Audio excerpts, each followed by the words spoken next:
Hey everybody, welcome to the Wrestling Inc. podcast. I'm Glenn Rubenstein, and this week we are joined, as always, with Wrestling Inc.'s own Raj Giri, and this week, our guest, WWE TNA American Gladiators, Matt Morgan. Welcome to the show. What's going on, guys? Thanks for having me on, guys. I appreciate it. Thanks for being here, Matt. And Matt's having a little bit of bandwidth issues, so we might be audio only at some point, so it won't affect the podcast listeners, but for those on YouTube, just roll with it. We'll go through the show. It should all be good. Hell of a night on Raw tonight. The first Raw after the brand extension, the first Raw of the new era. And we're here to recap the entire show on Wrestling Inc. Going to give you our thoughts, give you our feedback. Matt, I'll go to you first. What are your big picture thoughts and reaction to tonight's show and this new direction for Raw? I thought creative-wise, as far as introducing new stars at that top-tier level, they did very good. They did very well. Until they changed the Raw red colors, I don't know why that sticks out to me so much, but I've seen so many Raw relaunches over my years that it's not even funny. And for them to really relaunch a brand, they need to change its physical identity, in my opinion. And to change that physical identity, guess what? You've got to change the color scheme. You got to change what it looks like. And they tried to change it a little bit. If you notice, the Raw logo was slightly different, but it's not different enough. Yeah, it's not. Oh, sorry. Go ahead. No, it's good. Oh, yeah, I was gonna say to your point. You know, Nitro and Raw, they look completely different. You know, like the ramp and everything, and it felt, you know, like two completely different products. Whereas with Raw and SmackDown, they kind of, you know, the one's blue, one's red, but other than that, they kind of have that same feel. Yeah, and don't forget the smoky. A lot of people didn't like the pyro still in the arena at a lot of those WCW events on Nitro. I did. I liked that grainy feel to the that hard camera would give off. You know, the action in the ring, and I think that's a lot of what helped separate Nitro as well. As ridiculous as that sounds, but it definitely had a different feel. People can argue, well, sure, 2 different networks, you're going to have 2 different feels and looks. But I think WWE is such a friggin' conglomerate and such creative. They are creative geniuses at the end of the day. They've done it with NXT. They definitely have the wherewithal to go ahead and make a physically different looking brand, if you will. They try to change a few things. If you notice, we'll get into it later, I'm sure. But like Nia Jax's entrance, they try to do something different there, with a different type of camera, with a different type of feel to it. I think that could have worked. I didn't think it worked tonight, in my opinion, but they did try something different. And real quick, Matt, were you always on SmackDown, or were you on Raw for a little bit too? Always SmackDown. You're always SmackDown. What was the competition like between the 2 brands when you were there? Humongous. I can remember like yesterday when we invaded ECW Arena at the first one-night stand. JBL was rallying just the SmackDown guys up. It was nobody's business. Like we were about to go to war. And it was like that every week when we would talk, like we'd be in the locker room before our shows. Like there was, if a guy went out there and had like a killer match, like when Eddie Guerrero would go out there and tear the house down middle of the show, before he was champion, you know, everyone backstage was super proud because we just put together, that was part of putting together a phenomenal show that was probably going to beat Raw. Our show was just loaded with guys that could go in the ring. And like you heard the tales, SmackDown was, I always thought, the better of the 2 shows. Yeah. I have to say tonight, you know, for me, I mean, okay, new theme song. I miss the old one. I actually have the old one on I actually listen to the old Raw theme song for enjoyment sometimes. I don't know what's wrong with me. But the new song, you know, just didn't really do for me. But, you know, hey, a new opening. I have to say that what matters to me, forget the logo, forget everything else, the creative and the booking tonight. Oh, my God. I felt like I was watching a repeat for the last 6 weeks on Raw, the same matches, the same matchups, the same unsatisfying finishes. Tonight, creatively, we had something new. I feel like there is hope going forward, and I can't wait to get into this to recap it all with you guys. First thing, I just want to give a quick shout out that this episode of the Wrestling Inc. podcast brought to you by our friends at Host Papa. You've heard us talk about them before. Host Papa's powerful web hosting solutions, cloud-based tools are perfect for small business owners, digital entrepreneurs, and freelancers. Go to hostpapa.com/wrestling. Use our exclusive promo code WRESTLING to save 15% off their popular shared web hosting packages. That's hostpapa.com/wrestling. With that being said, let's get into the show. First big surprise, actual footage from a pay-per-view to open up the show. Correct me if I'm wrong, that's exceptionally rare, isn't it? I've gotten used to this idea of still photograph montages to show us what happened the previous night. Right there, I thought that really set a tone that we're watching something different. That being said, we rolled into the show and had a nice, sort of, you can't really call it a curtain call at the beginning of the show, but we had the entire cast, the entire roster for Raw come out, and the show opened with the public shaming of Roman Reigns, which right there, I think that had to have made the vast majority of the hardcore fan base happy just to see more of Roman sort of being taken to the woodshed on national television, international TV. And we had the announcement of the new belt, the WWE Universal Championship. Raj, to you first. What are your thoughts on that announcement of that title for the new prize that everyone's going to be fighting for? It's going to take a little bit to get used to. Ultimately, I don't know how much it matters, but yeah, I keep saying unified when I'm saying it, just because they've always used the term unified in the past. But WWE Universal Championship, it'll take a little bit to get adjusted to, but at least it's different enough from WWE Championship. So, I always felt WWE Championship and WWE World Heavyweight Championship were a little too similar, and so this one it differentiates them a little bit more. Matt, from a wrestler's perspective, does the name of the belt matter, or it's just the prize that you're chasing? You can call it anything. When we're little boys and we're playing in our backyard on our old pissy mattresses that our parents were ready to trash, but we made a wrestling ring with it, right? Everyone did that. We would make these championship belts out of cardboard and, our dad's belt. Everybody did that. When I raised that thing above my head and pretend I was the world champion, I would say I was the world champion. We always had this dream to be the world heavyweight champion. Not the Universal Champion, not the Intercontinental Champion, not the U.S. Champion, but the World Heavyweight Champion. It has more luster, it has more ring to it, it has more panache, it has more history behind it. Mm-hmm. My feeling with Universal, it sounds Intercontinental level-ish. That's me being super, super nitpicky. Again, I should be praising them because they're trying something new.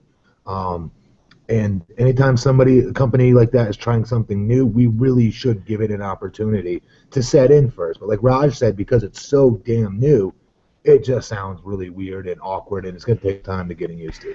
I do think, to Matt's point, if you were just to say to somebody, you have the WWE World Champion and then the WWE Universal Champion, they'd automatically assume WWE World Champion is the top title. And someone that doesn't know anything about, that doesn't follow WWE today, if you were to bring those options up, I do think that they would think one is, more serious, I guess, than the other, or higher up on the pecking order. Yeah, totally. Although, how long do you think, especially if Rollins wins that belt, that he's going to give a promo, he's going to cut a promo on Dean saying, hey, you're the world champion, I'm the champion of the goddamn universe. How do you like them apples? I see, splitting a hair and trying that. So in addition to the announcement of the belt, in addition to the new song, the new logo, the red ring ropes, we also opened with the announcement that now the announcer table is out overlooking the crowd. It's going to be a heck of a hike trying to put somebody through that table. I thought that was a cool. I'll take it. I'm sorry, Raj. Yeah. I thought that was a cool look. It was fresh. I know we've seen it when WCW in its dying days would change their announcer location like every other week. They were changing that thing. That's what it reminded me of. But then, once you get a chance to really let it breathe and stop being so damn critical and nitpicky like I was being, I thought it was a cool look. I thought showing the crowd in the background, the ring in the very, very backdrop, I thought it was pretty cool looking, very fresh looking. I don't want to say edgy. That's way too big of a word to use here, but it definitely was fresh and it was cool looking. Yeah, it's kind of like what was old is new again, because they used to do that for Saturday night's main event, and Superstars and stuff, where the announce table was all the way in the back. You had Vince and Jesse, kind of overlooking the crowd. So I thought, I think it's cool. Yeah, that's true. They're not going to be able to do table bumps, at least on Raw. But yeah, I thought it was cool. It was kind of nostalgic too. I always think back to that Monday Nitro where like Nash and Hall came in and they came on the announcer stage, and that was kind of the setup they had. So it was kind of cool. I thought it was. I hope SmackDown is still by the ring, so at least they look different, as opposed to both of them doing the same thing. But I thought it was a nice change. So we opened up with the announcement that there was going to be 2 Fatal 4-Ways to determine the number 1 contender, or the opponent, rather, against Seth Rollins at SummerSlam for the Universal Championship belt. The first Fatal 4-Way qualifier was Cesaro versus Rusev versus Kevin Owens versus Finn Balor. Little note that stuck out to me with this, again showing that they're going in a new direction creatively, is that Zayn and Owens not put in the same match, because Zayn would be, of course, being the second Fatal 4-Way later. Raj, we'll go to you first. What did you think of the actual action in this match that resulted in Balor getting his first win of the night?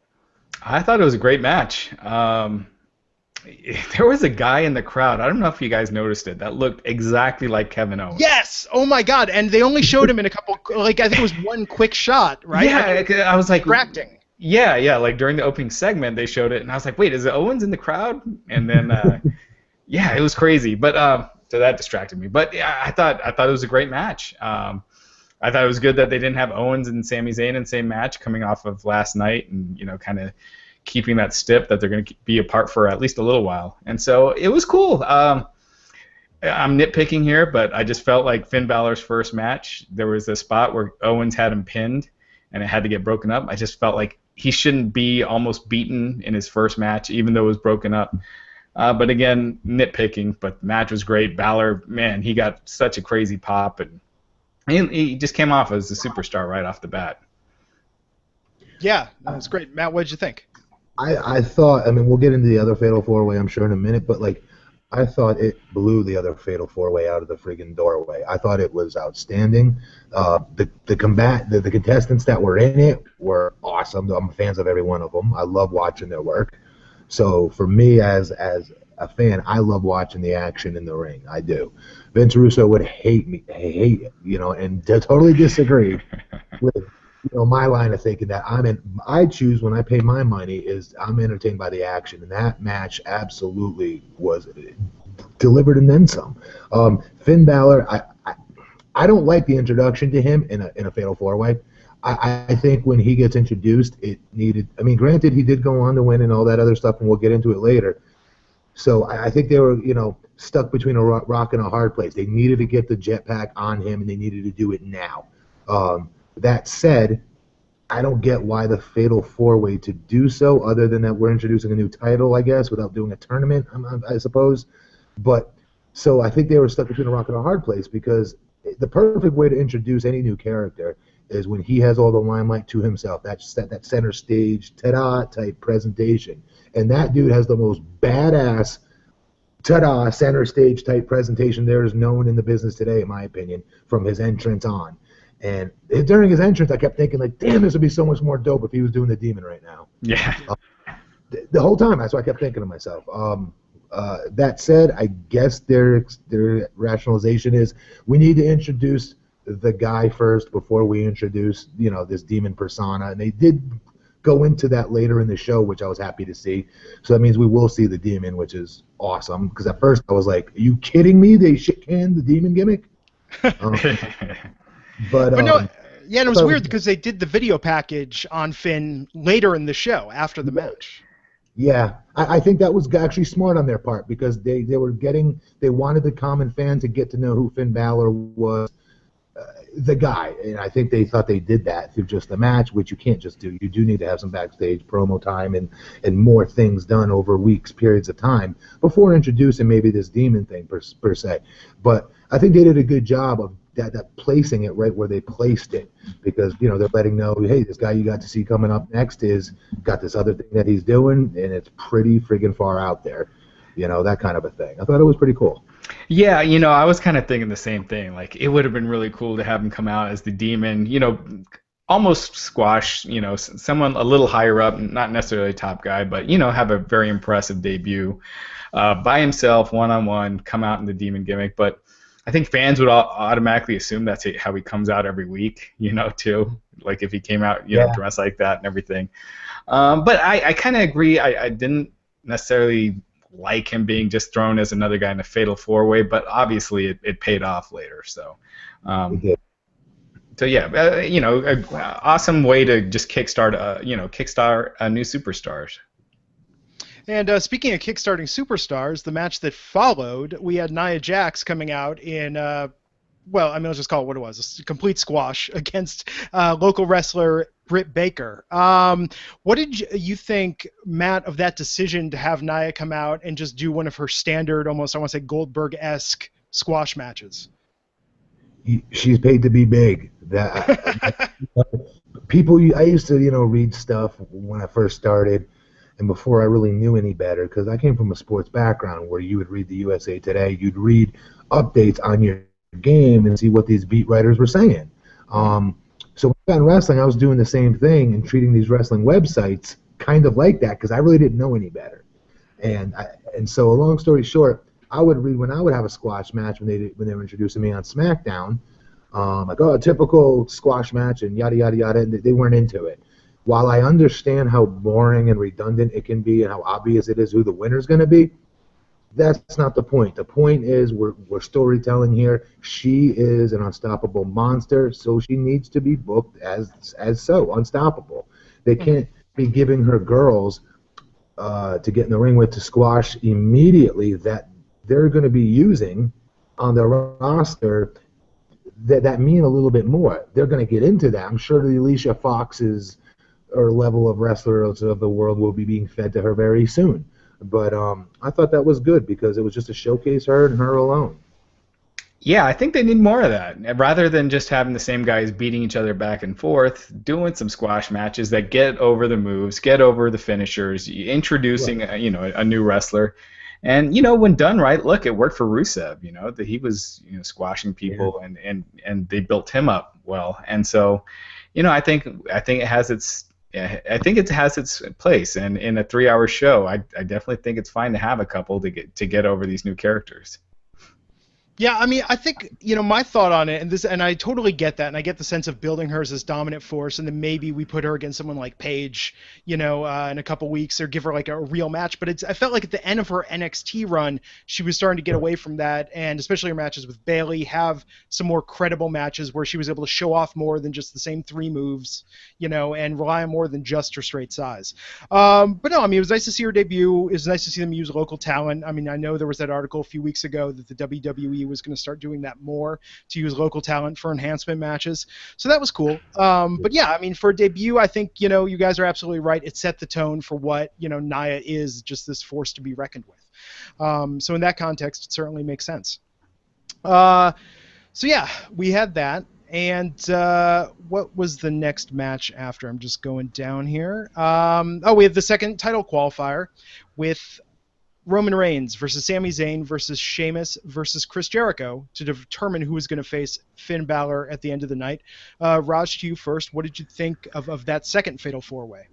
I was almost wondering if they're going to beat Roman here, just because it's clear that he's getting punished, So it's like, do you give him a win and then punish him, or do you just not even have him go that far?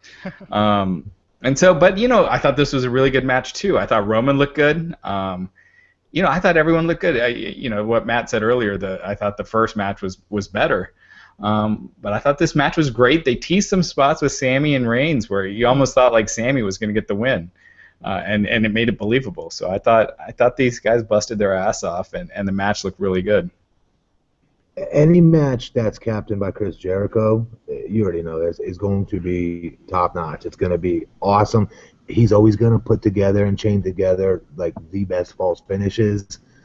Chris has got a really great mind for that and for the whole business as a whole. So like I knew that match itself was going to be beyond good because of Chris. But that says how good that first Fatal 4-Way was, in my opinion. That it was better. To me, the way they stacked that that particular lineup of the second four, it was obvious to me that Roman was going to win. Whether he was punished or not, they think they're punishing him with these verbal jousts and barbs they're hitting him with each week, and great. But at the end of the day, the guy's still basically winning, and he's still being put back up top there.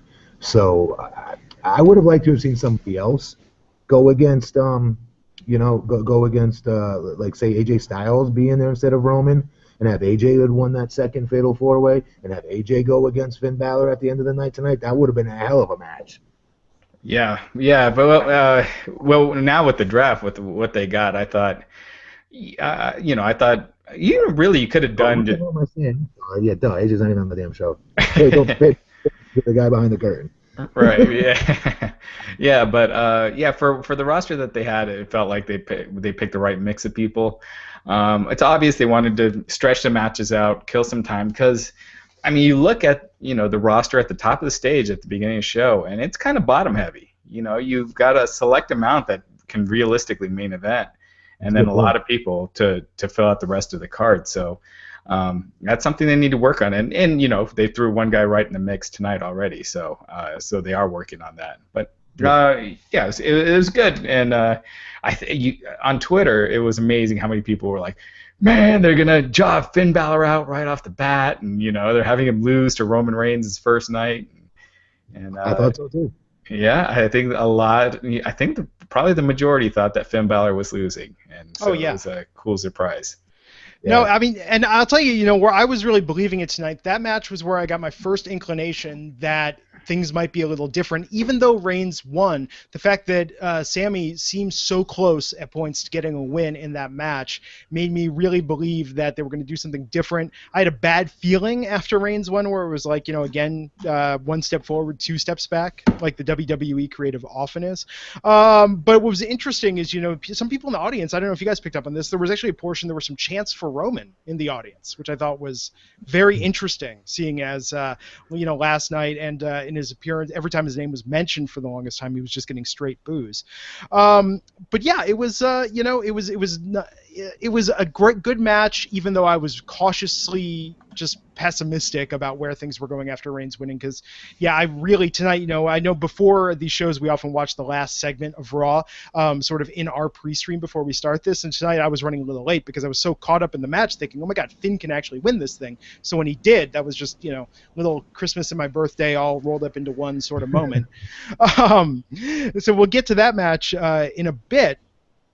But, the second Fatal 4-Way was good. On the commentary, it was nice to see that Corey Graves is just as bad to Byron as JBL was, and I enjoyed that. We got to talk about him because he is, I love him. I love his work. I was happy he got to debut at his hometown of Pittsburgh. He is money. He is so money. He's one of the people that people should have been talking about coming up from NXT next from day one. That dude is so freaking talented. Yeah. No, I mean, he's fantastic on the mic. I mean, he's just so entertaining to listen to. And even people I know that are casual that I've watched wrestling with, his commentary, it's transcendent in the sense that even if you're not a wrestling fan, you can listen to Corey Graves and he'll draw you into the match. His jokes, his references, it's all on point. You know what else, too? I'm sorry, go ahead, Matt. I just said he never misses a beat. Misses. And I felt like Byron Saxton was better this week. I felt like not being with JBL and being with Corey Graves, I thought he was just better. He just seemed more comfortable. He doesn't seem as tight as he does with JBL. So I thought the commentary was so much improved from before. Except, I wrote this down. What was Byron's reference saying, if this were Six Flags, Nia Jax is going to break every single roller coaster? my wife and I discussed this. Like, is that a crack about her weight? Like, I mean, like, what did he mean to say with that? It was just one of those random non sequiturs. We've all said them, but it was one that I had to write down because it was just so. It's an Adam Lee moment, much like my AJ Styles reference earlier. So we had some backstage segments tonight, some strong Pokemon Go references with R-Truth and Goldust, which did pay off later in the show. We'll talk about that. But I certainly enjoyed those jokes. Then we had the New Day's celebration of them coming out and talking about, that it's been a year now that they've been the WWE, or not that it's been a year, pardon me, that they now hold the record for the WWE Tag Team Champions. So I guess the question is, who was the plant in the New Day segment? Was there some joke that I missed or didn't get with that whole Sonny Boy thing? No, I think it was just some local wrestler that they planted in the crowd. Okay. Yep. No, that's what I assumed. But I mean, man, thank God the club came in and broke that up and interrupted it, because that was just going on. Yeah, that was dying a quick death. With that celebration, you would just think there was a lot that they could do with it, and man, that was just weak what they had. Sometimes they're so talented and so good that every once in a while you do run out of material, and sometimes too much time is not good. And they just got done doing that stuff with the Wyatts.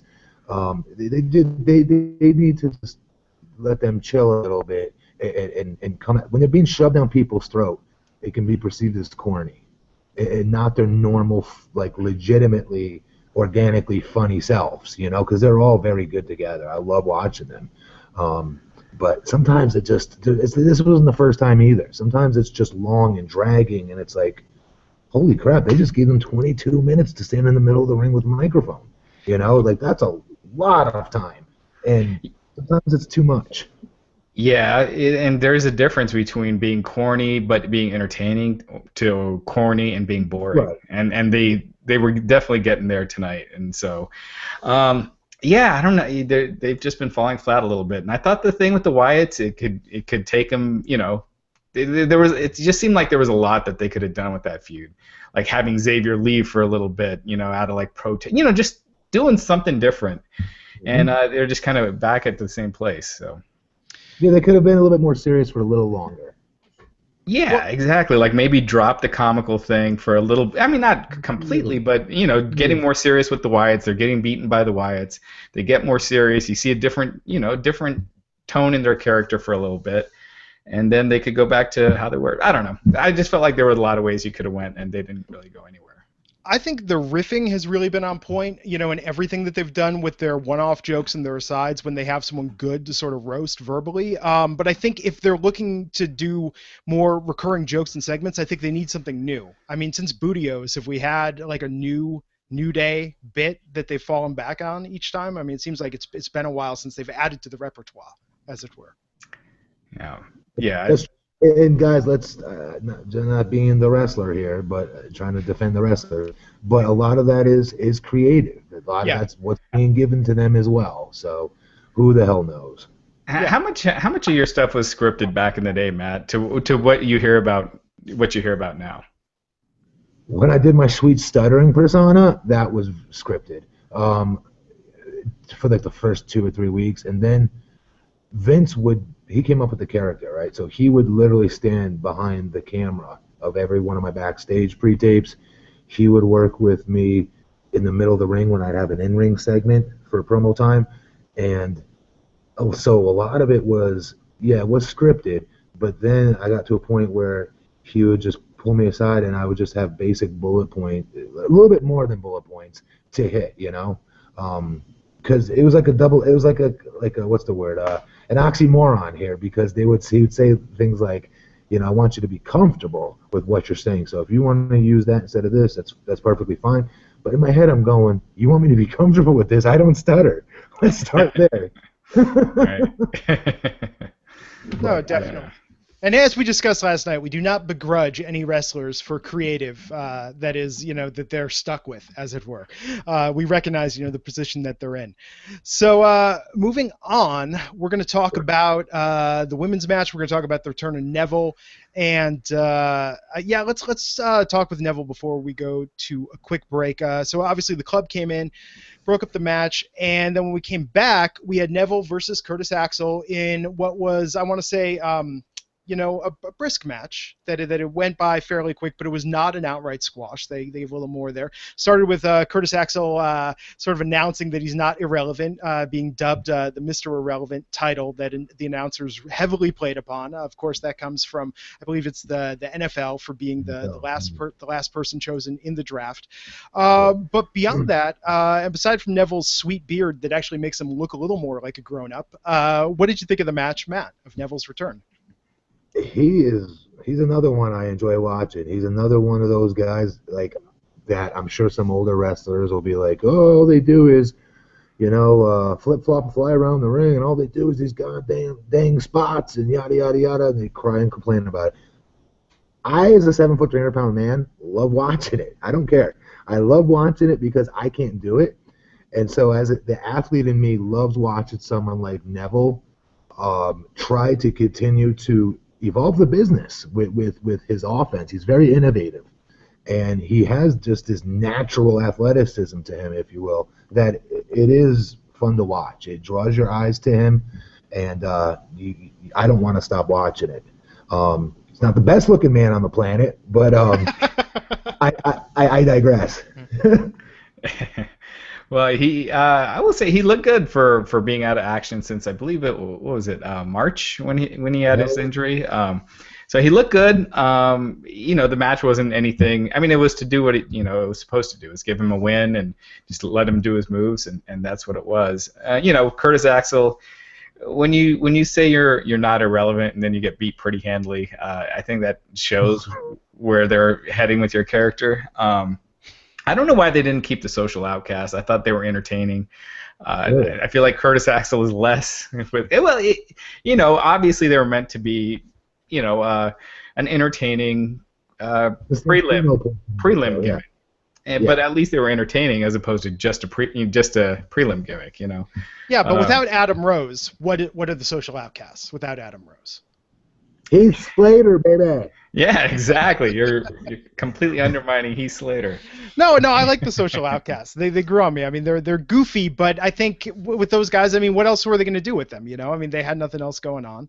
So is that gimmick officially done? Is that what you've heard, Raj? That the social outcasts are no more? Yeah. They put a kibosh to that gimmick. I'm gonna have to order my shirt when it hits clearance. Get one of those.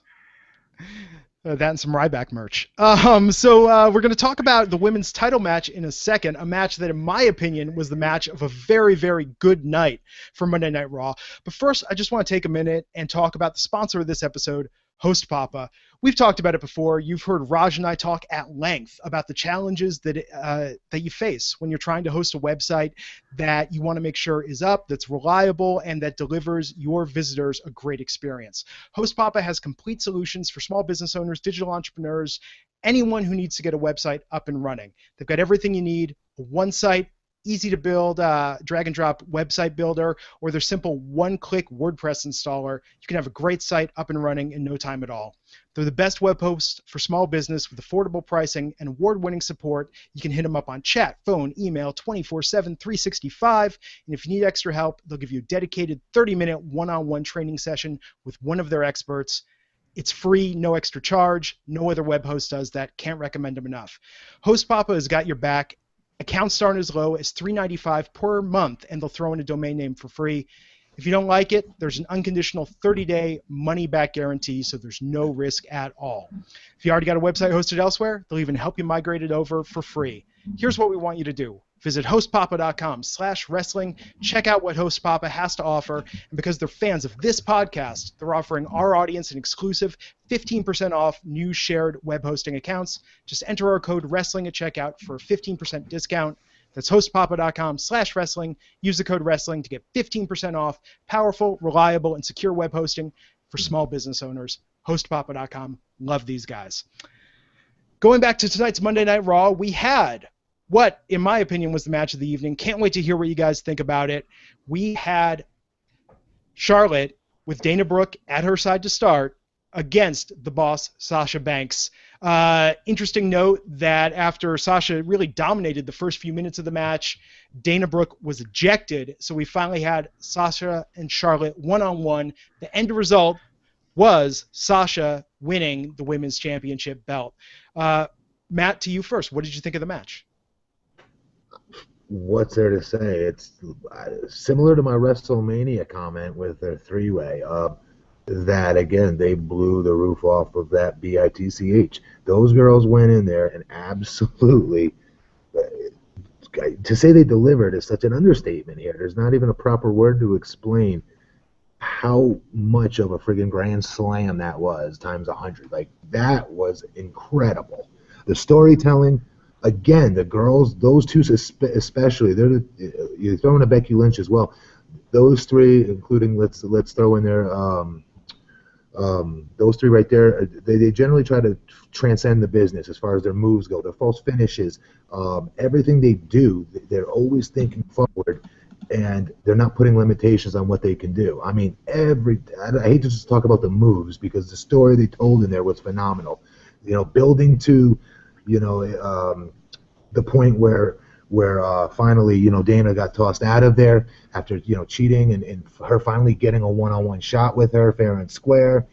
No cheesy crap happening every time she puts her in the bank statement, you know, stuff like that. They did a great job with that. That's great. But stuff that the girls put off in that ring physically was just, I can't begin to tell you how many times I went, holy, you know what, while watching that match.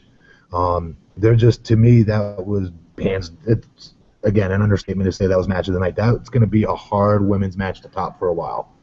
I mean, Raj, were you surprised that it happened tonight on Monday Night Raw as opposed to waiting for SummerSlam, which everyone had speculated? Yeah, exactly. When they first announced it, I assumed that that's what it was going to be. Like, there would be a schmaz ending, and that leads to a one-on-one at SummerSlam. But then they did that backstage segment earlier with Sasha Banks, you know, where Golden Truth came by.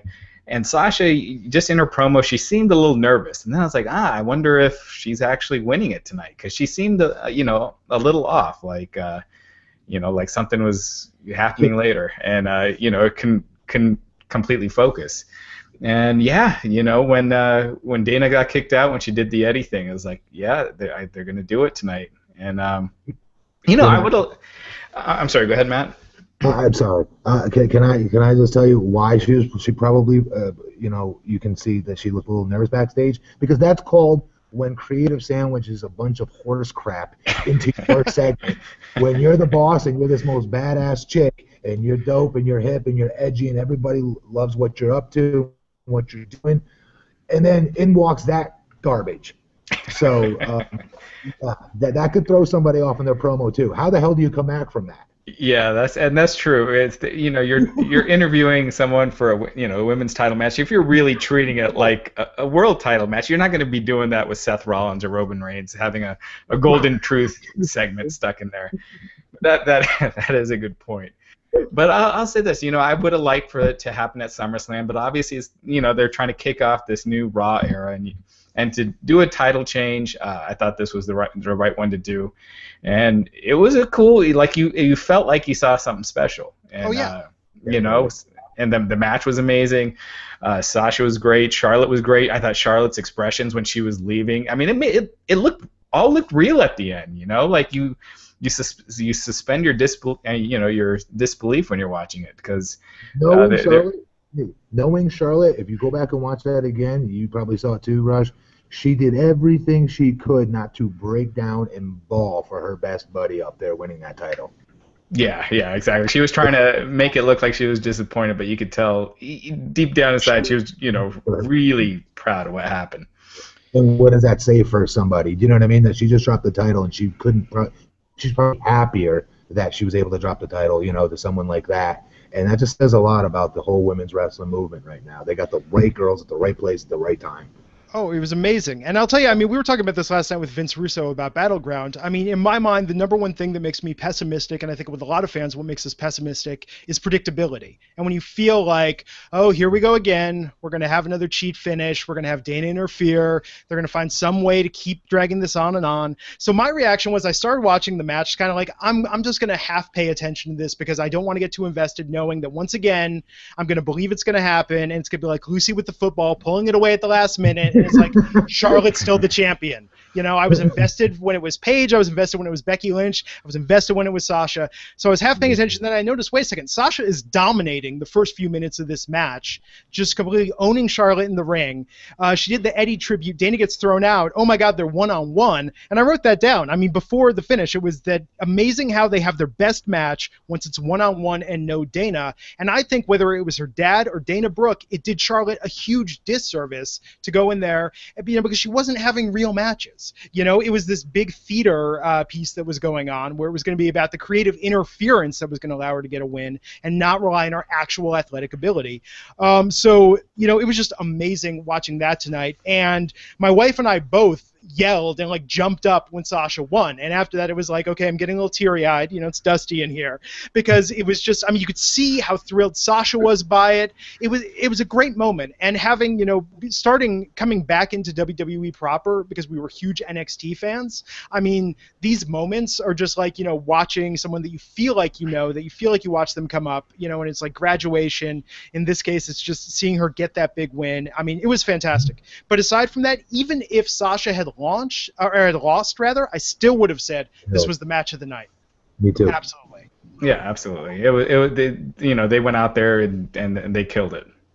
Yeah, it was just fantastic. And in my mind, again, this is a really, really good sign. I don't want to get too optimistic about where Raw goes from here, but tonight they did a good job of saying, okay, you think you know what's going to happen every week. I mean, we all think we know, right? I mean, we're wrestling fans. But, you know, I like the idea that there was a little unpredictability, and I think it made a lot of people really, really happy. I don't think there are a lot of sad Charlotte fans out there. That's just a little hunch that I have. So after that match, we had another squash with Braun Strowman sporting a new haircut against James Ellsworth. I'm assuming he as well is a local Pittsburgh area wrestler.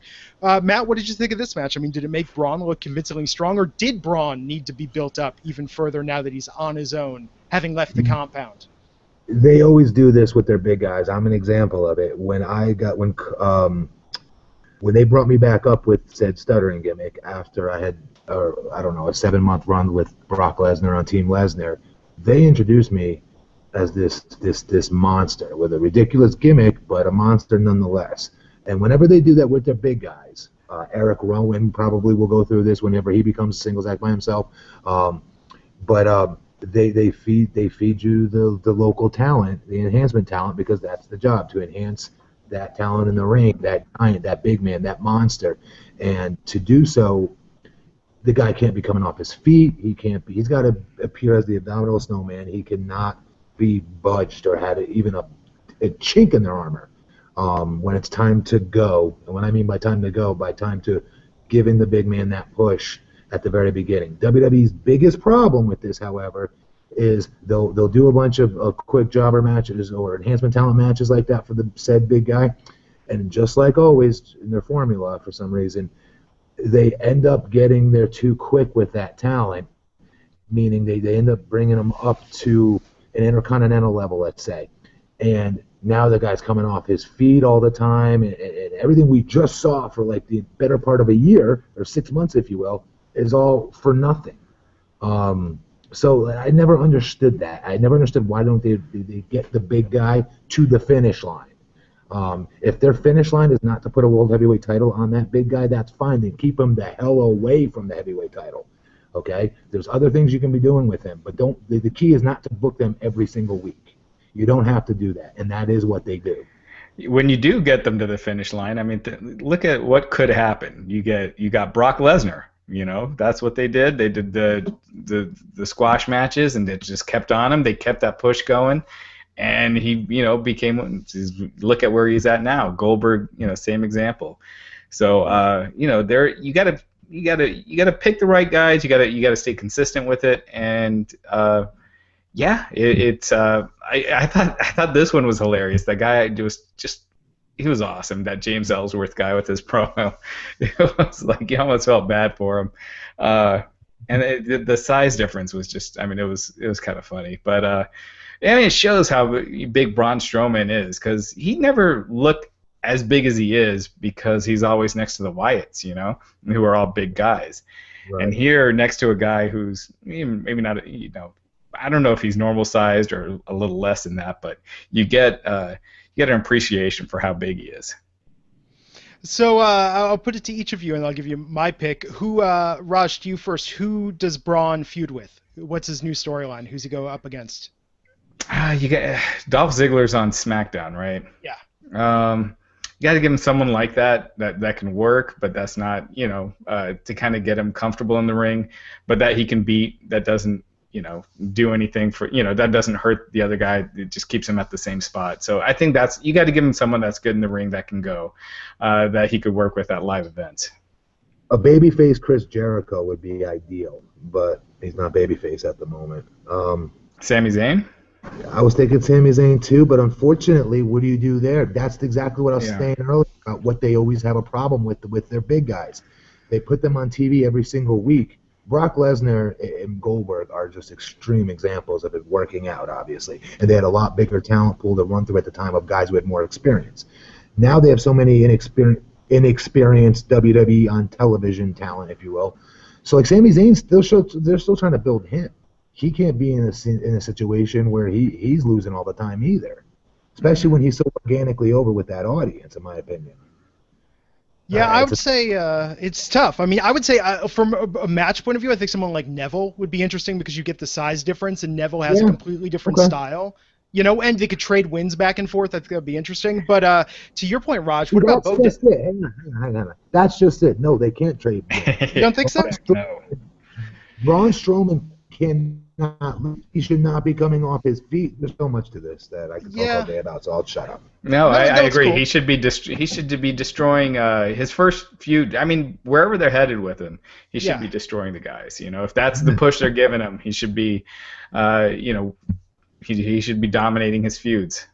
Yeah. Bring RVD back for one him. Shit. I don't know. I'm sure Bo Dallas is just sitting backstage in the locker room, not doing much. I mean, Yeah, sure, but you want to give him someone that means something, though. That's the tough part, right? To find someone that's got enough worth, but that I think would be the tricky part. To your point, Yeah, it's weird because WWE, with how much of a monopoly they are, really, they could have anyone they want, and they're nothing compared to what WCW had in the late '90s. Their roster pool, how deep their talent was. It's just insane to think about how rich in talent WCW had it. Because, like we're saying, we're having a hard time coming up with someone, for Braun Strowman, whereas, with WCW, it's like 20 guys you can name right off the bat.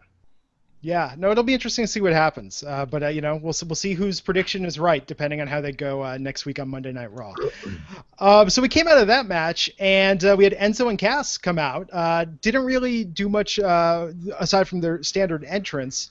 And we had the match that, well, quite frankly, I think everyone has been waiting for, which was Enzo and Cass versus the Shining Stars. That was something. Hope to God that that's not going to be the feud Enzo and Cass are stuck in. The match was interrupted, payoff to the Golden Truth's Pokemon Go segments from backstage, paid off with them interrupting the match, and, thank God the Shining Stars should really thank their lucky stars, because if not for, that, I think Enzo and Cass would have had much more time to beat them down in the ring. It was, I don't know, it was a quick match. It was what it was. I'm thinking, I'm not wrong. This is setting up the Shining Stars against Golden Truth, right? This is going to be the main event or Superstars rivalry. Yeah, it's the new Golden Truth versus Breezango. This is kind of that match. Opening match type of deal. But I don't want to waste too much time on this. But the Pokemon Go. Have you guys done that at all? Level 17, baby. So is it a random spot that it picks for you when you're trying to get to a random spot, or is it like a pre-calculated? Anyway. Yeah. Okay, so here's how it works in a nutshell. I'll keep this to 20 seconds. Pokemon Go works based on the idea that Pokemon spawn randomly in different areas. So if you and I are hanging out at a park, the same Pokemon will spawn for us in that park. But then there are Pokestops and Pokegyms. Pokestops give you bonus items and power-ups. Those are built around public places. So for instance, every arena that they're at, if there's art, if there's a sculpture, if there's a statue, chances are there's a Pokestop assigned to there. And then gyms are where your Pokemon go to fight each other. So really the idea is you're trying to go and, let's face it, you're going to enslave these poor innocent creatures and then power them up to battle each other, to near death, basically. That's the idea of the game. Forced servitude and fighting for the man. Well, I'm old. All right. Hey, I've hit my step goal for the first time. I've hit my step goal consistently for the first time since that game has come out. It's strangely addicting, man. You just got to give it a try. You know what else is addicting? The gym. That's Tim is step addicting. two. Step two. I'm just joking. I'm just busting balls. Yeah. Oh no, I'm there. I've got a plan. It's a complex plan, but it's a plan nonetheless. So yeah, we had that happen, and we went from there into the main event, which we'll talk about in a second. But first, just want to take a quick moment and remind everyone, you got to try out DDP Yoga, specifically their awesome Max Pack. It's used by the likes of Chris Jericho, AJ Styles, John Cena, tons of other WWE stars who love using DDP Yoga. Seriously, look at Chris Jericho, how good he looks with his shirt off now. It's amazing. If you want to look good taking your shirt off and not have to be a guy like me who wears his t-shirt when he goes swimming because he's too embarrassed by his body to show it off to people, you got to check out DDP Yoga. You can get a special offer with 3 months free of the app by going to ddpyoga.com/wrestling inc. Also, Resurrection of Jake the Snake, now available on iTunes, Google Play, PlayStation, Amazon, and Vudu. Make sure to check it out and tweet DDP Yoga. Let them know that we here at Wrestling Inc. sent you to them. And of course, you can also catch the movie on DVD, Blu-ray, and Netflix. Easily the best documentary I've seen in a long, long time.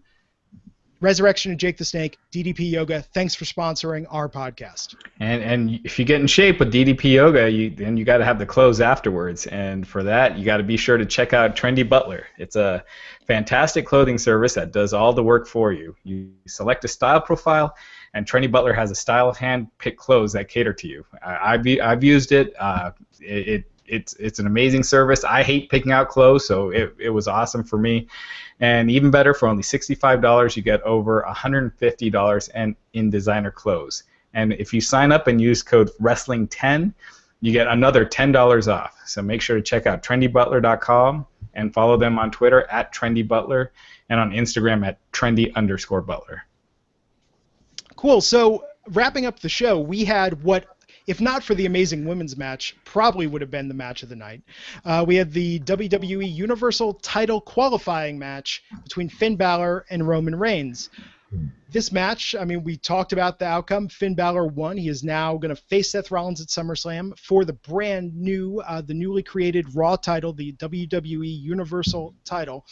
And yeah, what did you think of the match itself? Matt, to you first.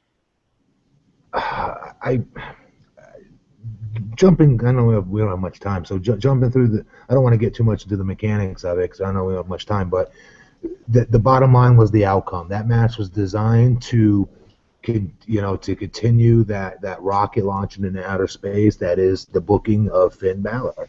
And I think it did its job. I think a lot of us, me included, were thinking, no, what are they doing? They're not going with Roman here again.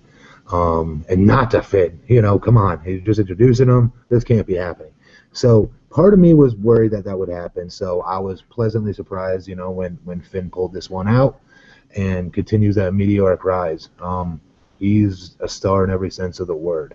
And I think they finally, know enough to stay out of the way and let this guy do his thing, Is that I think this is the first time that I can recall that someone earned a world title shot their first night, on the main roster. Yeah, I can't. That's an interesting fact. I wonder. Yeah. Yeah, and not only it's not just any pay-per-view too. It's SummerSlam. It's one of the big four. So, I mean, they got a lot of faith in Finn to be putting him in that spot.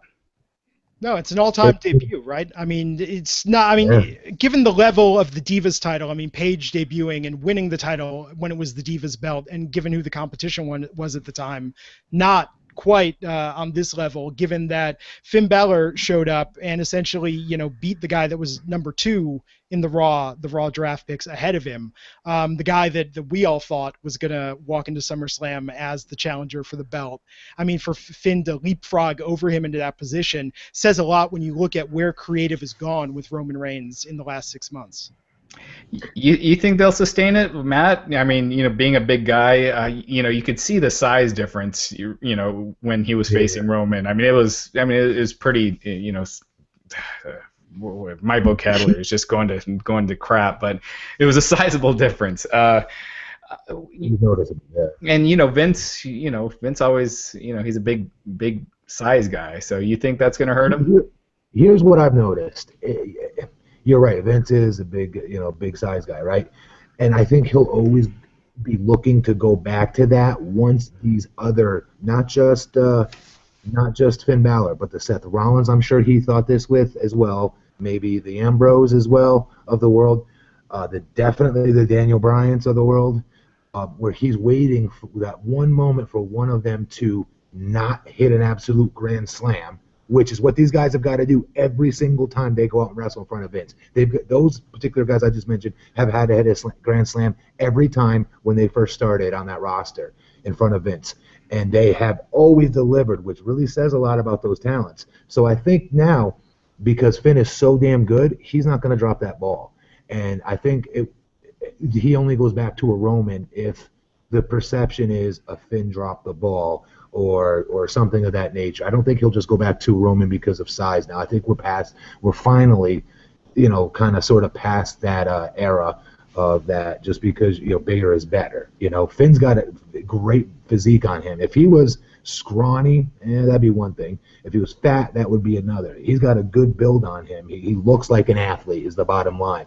I've always said as a wrestler, you better look like an ass kicker, or you better look like some sort of top flight athlete, if not both.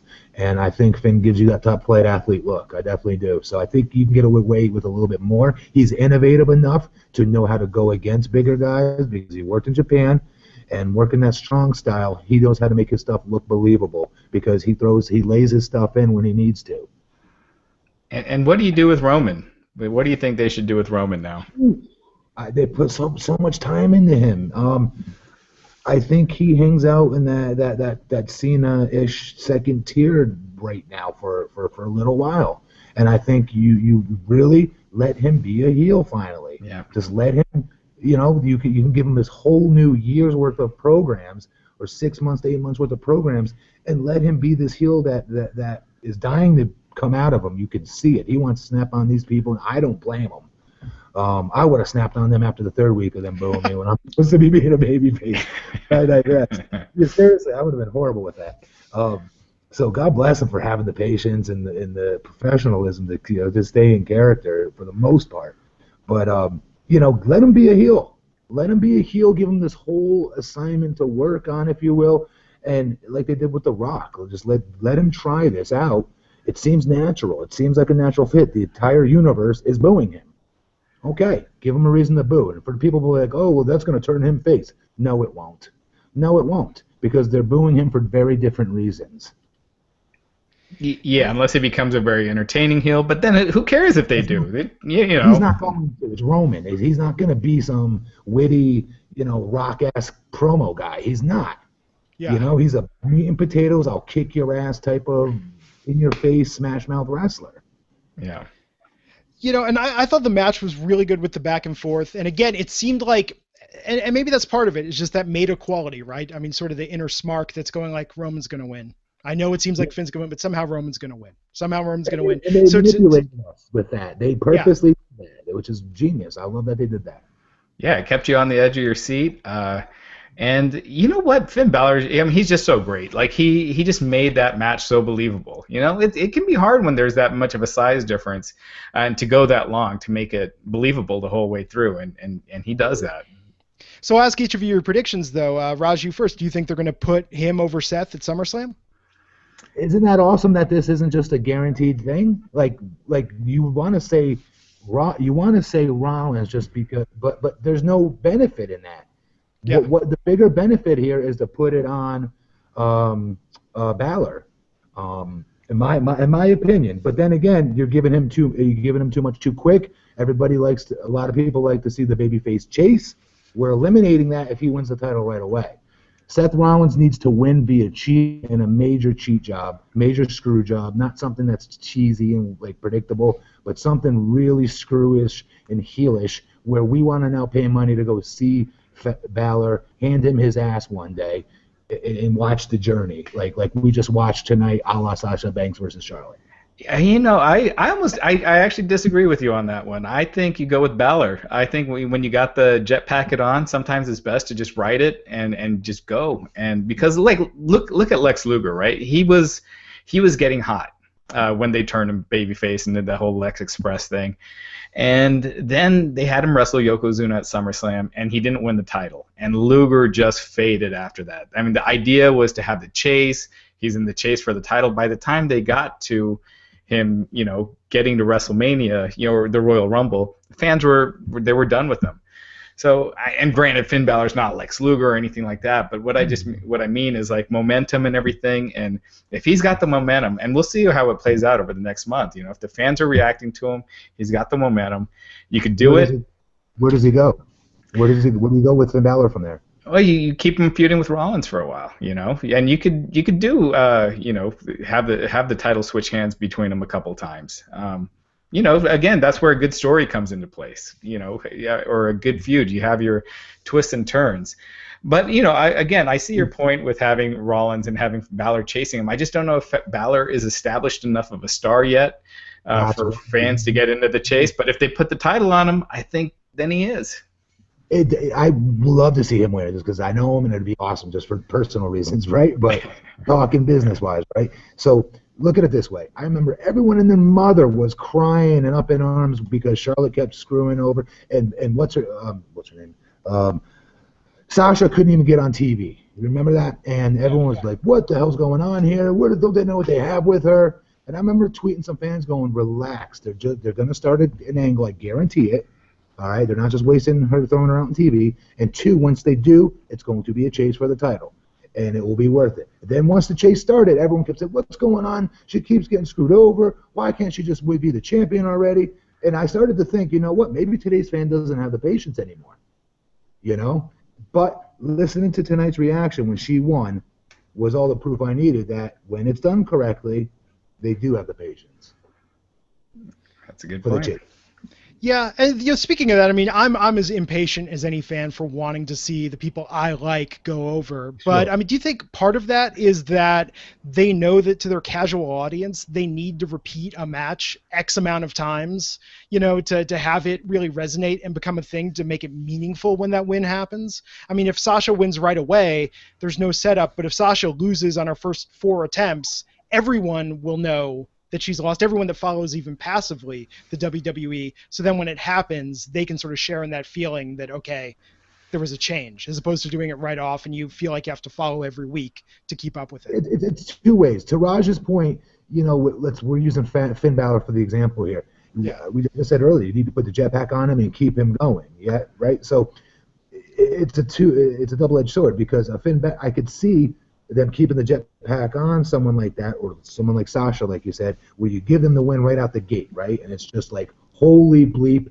here this star is. What? Yeah. Okay? And that's a huge statement. It's a huge exclamation mark for that character and the persona to the universe, right? But if you don't have a good backup story to go with that, once it's been established, that exclamation mark, here I am, ta-da, moment has happened right away for that talent, then it won't go anywhere and it will fizzle. Yeah. Actually, Roman Reigns, that happened for. They did horrible. They did him no services after he started. They put the rocket on him. They did him no service whatsoever. Yeah. Yeah. No, I could see that. And, and I think especially when you have an underdog character, sometimes an underdog is boring once they're the champion. It's more interesting their journey than when they're actually there, because then what do you do? Can't be the underdog when you're the champion. But one important piece of trivia, though, to point out with this, I mean, that I don't think is lost on anyone, is that whoever wins this title at SummerSlam will be the first WWE Universal Champion. So I think that gives it sort of extra significance, right? I mean, whether it's Rollins or Balor, being the first sort of counts for something, doesn't it? Yeah, and in that sense, you could almost see them going with Rollins just because he's got a little, company pull behind him. Yeah, although I think Finn in NXT, he was, the male face of NXT, and that did very well. But again, it's a different audience, and it might not translate. To Russo's point last night, it might not translate to the more casual WWE fans. So I'm excited to see what happens either way. And let me tell you, coming out of a Monday Night Raw for the first time in weeks, to be really, actually, genuinely excited about what happens next in the next pay-per-view, for me, that's a huge win. So I have to say, so far, the new era is 1-for-1 Monday Night Raw of pulling off not just a satisfying, but a downright enjoyable piece of television. Yeah, it's definitely a good start, and let's hope they can keep it up tomorrow. And I think SmackDown, they got some advantages, so I think they will. Yeah. So Matt, any final thoughts on tonight's episode? No, I think we pretty much hit every nail on the head here. I think it is. We were what a great show for me to be able to come on and talk about. I'm very fortunate for the opportunity, and how fortunate are we that we get to talk about that show of all the shows. We could have been stuck with a stinker, guy. So we're so I was pretty pleased. Oh, we've talked about some stinkers. Yeah, I don't know how you do it. Cool, guys. Well, of course, we'll be back here on the Wrestling Inc. podcast to talk about SmackDown. Now, we'll be doing that show not tomorrow night after SmackDown ends. We'll be doing it Wednesday at 12 noon Eastern. You can watch us live on Wrestling Inc. when we discuss SmackDown and any news that happens between now and then. Of course, the podcast will be out later this afternoon, so be sure to subscribe on iTunes. Leave us a review. Let us know what you think of the podcast, because we couldn't do it without you all watching and listening. Big thanks, Matt, for guesting on the show tonight. Anything you want to plug? Guys, my pleasure. I watch every single episode of you guys. You guys do a fantastic job. You guys work hard. You probably don't get enough credit, honestly.